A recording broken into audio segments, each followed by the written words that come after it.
Welcome to Ecox Media. Here is that trending video that has captured everyone's attention. As you enjoy the content, please remember to like, share, and subscribe. I thank you, Mr. President's respect and honor, and I'm not taking it for granted. Mr. President, this is one of those moments that I would love to stand up to make a general appeal to our colleagues. To begin with, Mr. President, be rest assured that you have our vote of confidence as a Senate, because this is not about you. This is about us as an institution. This is about our rules and procedure, our practices and convention, and parliamentary tradition that we are sustaining in this place. You just said something now. Please, Yes. Just a minute. Those in support of the statement of the leader that the Senate President has the support and the love of the entire 10 Senate, say aye. Aye. And those against say nay. The ayes have it. So the Senate leader, whatever you say, is from the pulpit. Well, thank you. Continue. Thank you, Mr. President. Mr. President, the reason I'm standing up to speak at this time, early enough, is that there is no one of our colleagues here who does not have an opinion on this issue. Whether they even speak out or not, everybody has an opinion. But we are all united on one thing. Our rules must be respected, because that is what binds us together. People who serve for 8 years as governor, chief executive in states, people who serve as honorable ministers of this federal republic, and they will still go to the nooks and crannies of their villages and constituencies to go and contest election to come to this hallowed chamber. It is because there is something about the Senate. And under our watch, we are not going to allow this institution to be discredited. We are not going to leave behind, for those coming after us, an institution that is any weaker than what we inherited. So when it comes to protecting the integrity and credibility of this institution, no one takes it for granted.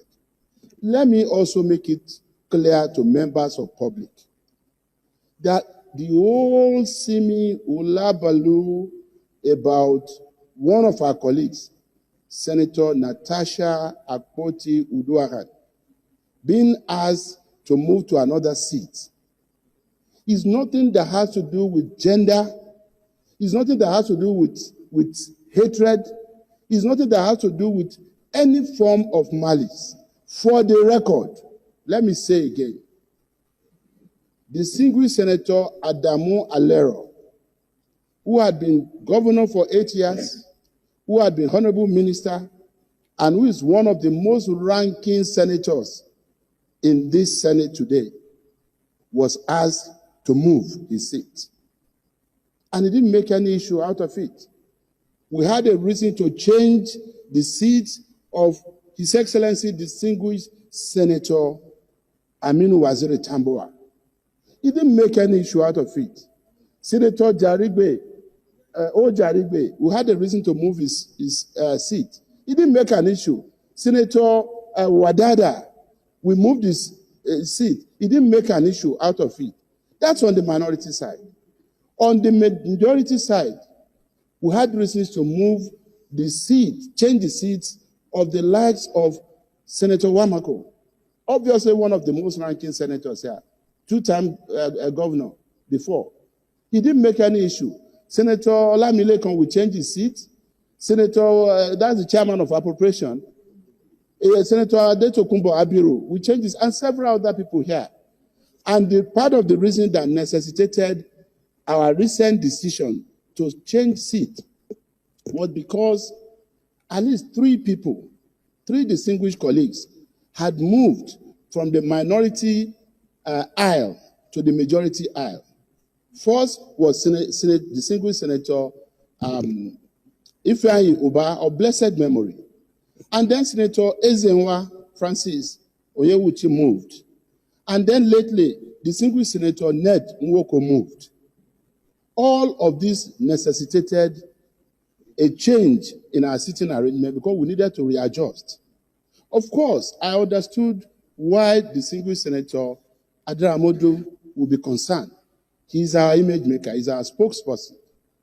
And most of all listened to the interview that distinguished Senator Natasha Akpoti-Uduaghan granted unberekete.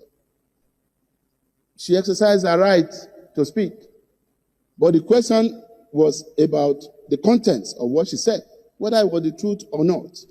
Sir, we have a committee that is in charge of how much of a strength of character we display as elected members of this Senate. How much of respect to the rules of this Senate that we display. That is the Committee on Ethics, Privileges, and Public Petition. That committee has a responsibility not only to investigate whatever alleged, refusal to obey our rules or display of lack of strength of character, but the committee also has a responsibility to ensure that the privileges of the affected senator are also protected. And it is important that rather than us sitting here to debate this issue, that we just allow this matter, most respectfully, to be referred to our Committee on Ethics, Privileges, and Public Petition, so that the committee can deal with this issue and probably in a week or two come back to us. And that will form the basis of our further debate and action on this matter. What Senator Adaramodu presented was a general report, and he had to come under Order 1B because it was not on the other paper for today, and he did it well. But it was not for him to make any prayer. It was not a substantive motion that he was bringing.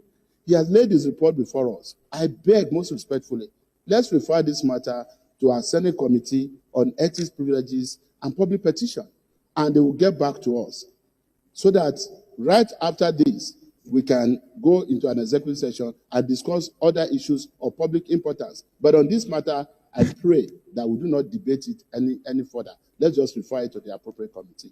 I so submit.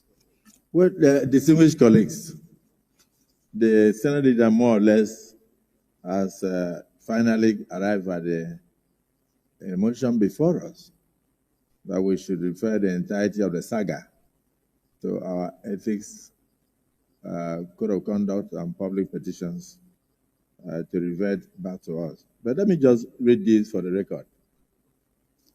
I'm sitting today as Senate President. Tomorrow I will not be here. One day I will not be here. Another person will be here. I was a member of the 8th Senate. Today I'm a member of the 10th Senate. I believe strongly it's only God that knows who will be a member of the 9th Senate, or the 11th Senate, 12th Senate. The institution remains. Even as I'm talking now, Senator Buhari knows that the rule allows a senator to sit anywhere, but if you need to make contribution, you must go back to your seat. And part of maintenance of order from the presiding officer is that where a particular senator perambulates too much around the Senate, you recognize him to speak. So most times, that senator, I won't mention the name, will have to run from here straight to his seat because he knows the rule. He knows the rule. He knows the rule that he has to speak from his seat. Even the first time the issue came up here, our distinguished sister was not even speaking from her seat. And that was when we tried to call her to order. I think part of the problem is when people come from court-declared senators, they miss the orientation. The management of the National Assembly is hereby ordered to organize Thanks for watching this video. Please, before you leave, remember to like, share, and subscribe. See you in my next video.